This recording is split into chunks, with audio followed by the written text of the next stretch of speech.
Olá, eu sou a professora Mônica e na aula de ciências de hoje nós vamos falar sobre as células, a expressão das nossas células. Mas antes, vamos rever o que nós falamos durante todo este ano sobre o corpo humano. Vamos recordar quais são os níveis de organização do corpo humano. Seria então o organismo, sistemas, órgãos, tecidos e células. Sobre o organismo, como a parte macro, do nosso corpo, nós falamos sobre a saúde física, mental e emocional. Depois nós falamos sobre os sistemas do corpo humano, como o sistema digestório, respiratório, o muscular, o esquelético, o circulatório, o sistema de defesa do organismo, o sistema endócrino, urinário, nervoso e o sistema reprodutor. Agora, antes, a gente também falou sobre os tipos de tecido, que seriam os tecidos muscular, epitelial, tecido conjuntivo e sanguíneo. E nesta aula, nós vamos começar a estudar a menor unidade do ser vivo, que são as células. Vamos conhecer um pouquinho da história das nossas células, como ela foi descoberta, por quem e em que época. Então, o emprego do nome célula é acreditado ao cientista inglês Robert Hooke, de 1635 a 1703, que se destacou em áreas da física. Entre muitos outros trabalhos, ele estudava as propriedades da cortiça, um tecido vegetal retirado da casca de uma árvore, pois esse tecido, ele se tratava de um material leve, resistente, e fundamental para a preservação de alimentos, em garrafas e barris. Então, em 1665, usando um microscópio, Hooke registrou a imagem ao lado. Hooke chamou esses pequenos buracos de celas, do latim cella, pequena câmara, uma cavidade, ou seja, um espaço delimitado por paredes e vazio. Apesar de nomear as células, ele não fazia ideia do que havia descoberto.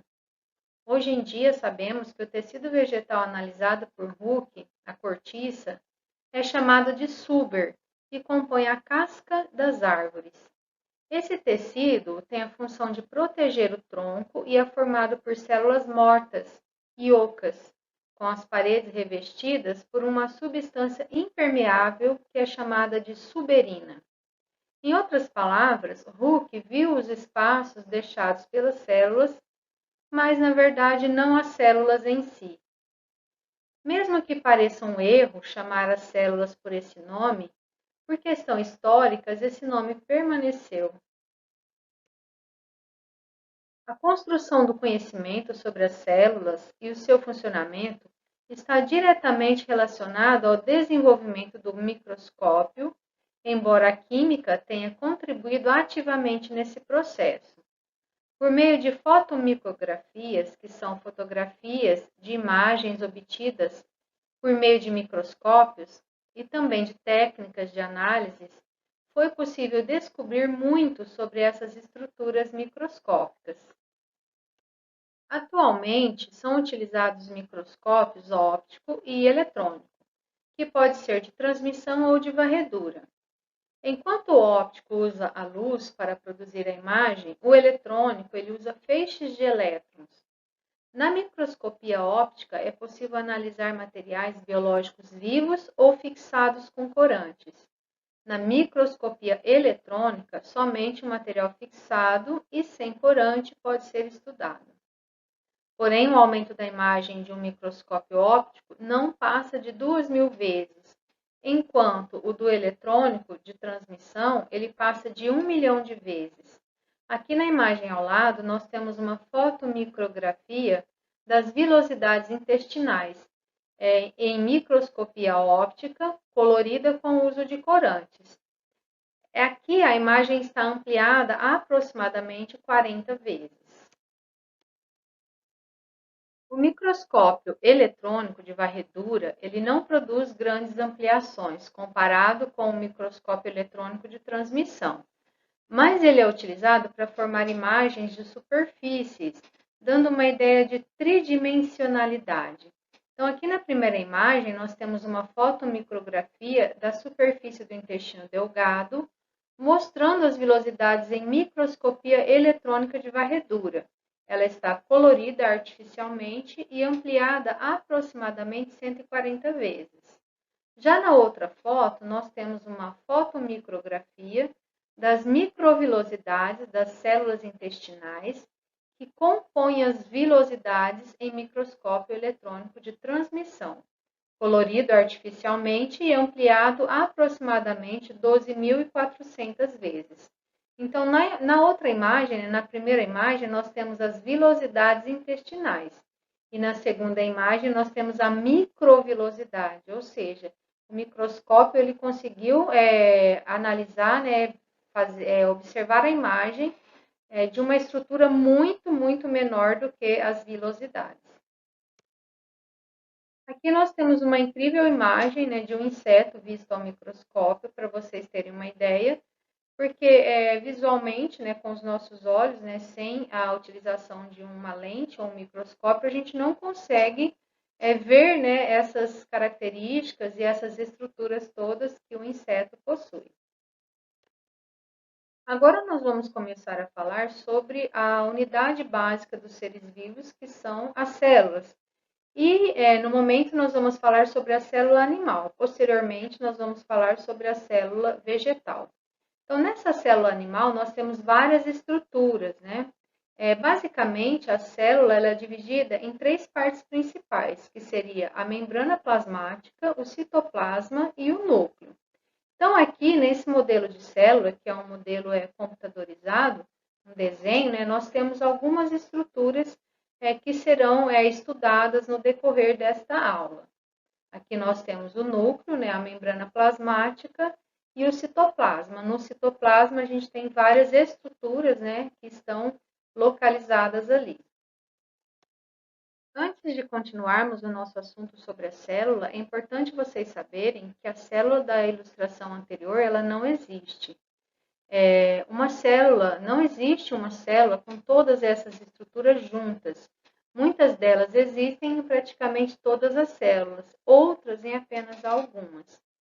E também é importante a gente recordar como ocorre a reprodução de uma célula. Então, a célula se reproduz através de uma divisão celular.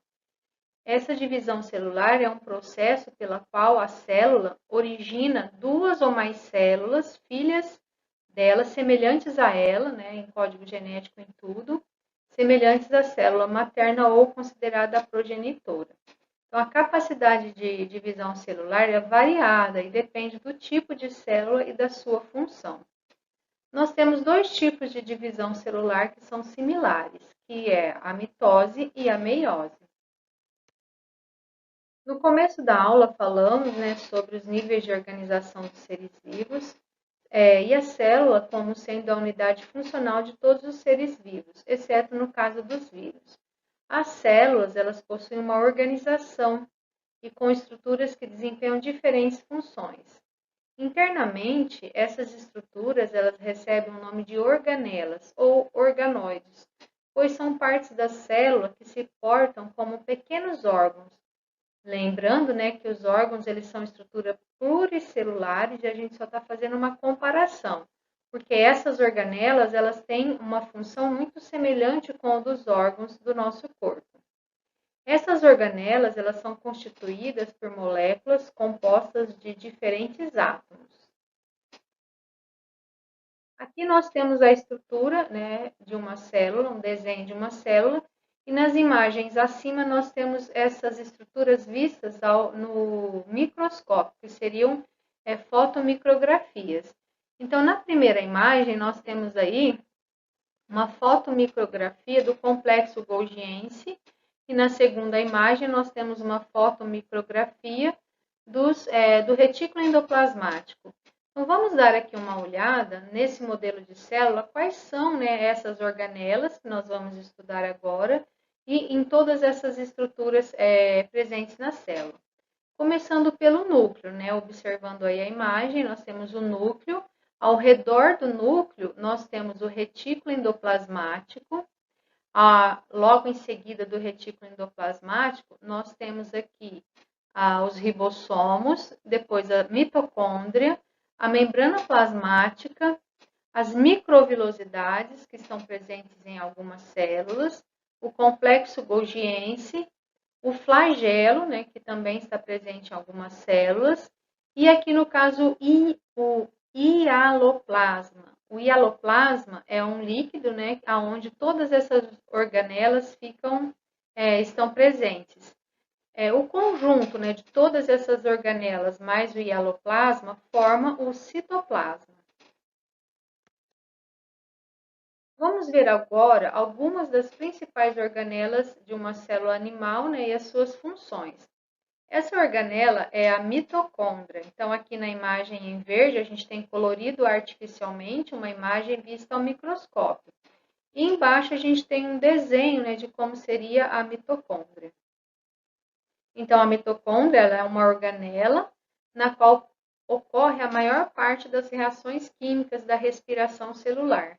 Um processo em que a glicose, obtida através da alimentação, mais o gás oxigênio obtido da respiração pulmonar, eles são utilizados na mitocôndria para a obtenção de energia necessária para o funcionamento da célula e do organismo.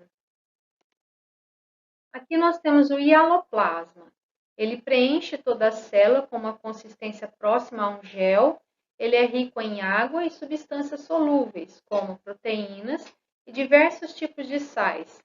Mergulhadas nele estão as organelas citoplasmáticas.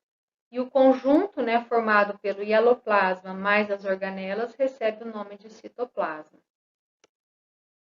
Aqui nós temos a membrana plasmática. Você observa as estruturas dela, ela tem duas camadas, né? Aí ela tem a parte que é formada pelo colesterol, proteína, enfim, existem várias substâncias presentes na membrana plasmática. O que é a membrana plasmática? É uma estrutura que envolve e protege a célula e é responsável pela seleção do que entra e sai da célula, como, por exemplo, a água, o gás oxigênio, os sais minerais, o gás carbônico, né, que é produzido na respiração celular, ele sai da célula através da membrana. E, em alguns casos, a membrana também ajuda a fixar uma célula na outra. Aqui nós temos o retículo endoplasmático. É uma rede de canais membranosos que se espalham por todo o citoplasma. É responsável pelo transporte de substâncias fabricadas pelas células. Ele pode ser do tipo não granuloso, quando associado a outras organelas citoplasmáticas, e granuloso, quando ele é associado aos ribossomos. Então, observando aqui na imagem, nós temos o núcleo. Ao redor do núcleo, a gente tem o retículo endoplasmático liso. E depois dele, na sequência, vem o retículo endoplasmático rugoso associado aos ribossomos, né, que são essas estruturas circulares. Agora vamos falar do complexo golgiense. Ele é um conjunto de sacos membranosos achatados que recebe, armazena e empacota, e quando necessário, ele secreta também as substâncias produzidas pelas células para fora da célula em pequenas bolsas, né, que são chamadas de vesículas secretoras. Então, observando na imagem, você pode ver a formação dessas vesículas que poderiam ser armazenadas ou secretadas para fora da célula. Aqui nós temos os ribossomos. Eles estão espalhados por todo o citoplasma ou então associados ao retículo endoplasmático. Eles são pequenas estruturas muito importantes porque são elas as únicas que fabricam as proteínas. Elas são fundamentais para o funcionamento da célula. Aqui nós temos o núcleo da célula. Ele é responsável pela coordenação e o funcionamento da célula e contém um material genético, que a gente chama de DNA, que forma os cromossomos. Nas células humanas e em todas as eucariontes, esse material genético ele é envolvido por uma membrana chamada envoltório nuclear, ou também conhecido como membrana nuclear. ela tem a composição semelhante à membrana plasmática, que é aquela que envolve a célula como um todo. Já as células procariontes, como a das bactérias, elas não têm um núcleo organizado e elas possuem esse núcleo espalhados, né, no citoplasma. Elas não têm esse envoltório que as células eucariontes possuem. Aqui na imagem abaixo a gente pode ver, na primeira imagem a amarela, a estrutura de uma bactéria, e na segunda imagem de uma célula animal. Aqui nós temos as microvilosidades, que são especializações da membrana plasmática, que promovem um aumento da superfície de absorção de nutrientes. Eles estão presentes principalmente nas células das vilosidades intestinais, do intestino delgado. Aqui nós temos uma outra estrutura que é o flagelo. Essa estrutura ela permite a movimentação da célula ou do meio ao redor dela. No ser humano, ela está presente nos espermatozoides, como um flagelo, e temos uma outra estrutura semelhante, mas ela é mais curta, que é chamada de cílios, que está presente em algumas células, por exemplo, no trato respiratório, que seriam aquelas células que empurram, né, o muco em direção à epiglote. Aqui na imagem ao lado, nós temos essas duas estruturas. A estrutura do flagelo, né, com o seu movimento, e a estrutura dos cílios. Aqui nós temos o modelo das células do trato respiratório, que eu acabei de mencionar, onde ela tem os cílios, né, que faz aí o transporte do muco que está presente, por exemplo, na traqueia. Então, observarmos os diferentes tipos de células animais ao microscópio, nós podemos notar algumas estruturas diferentes, relacionadas principalmente com as suas funções.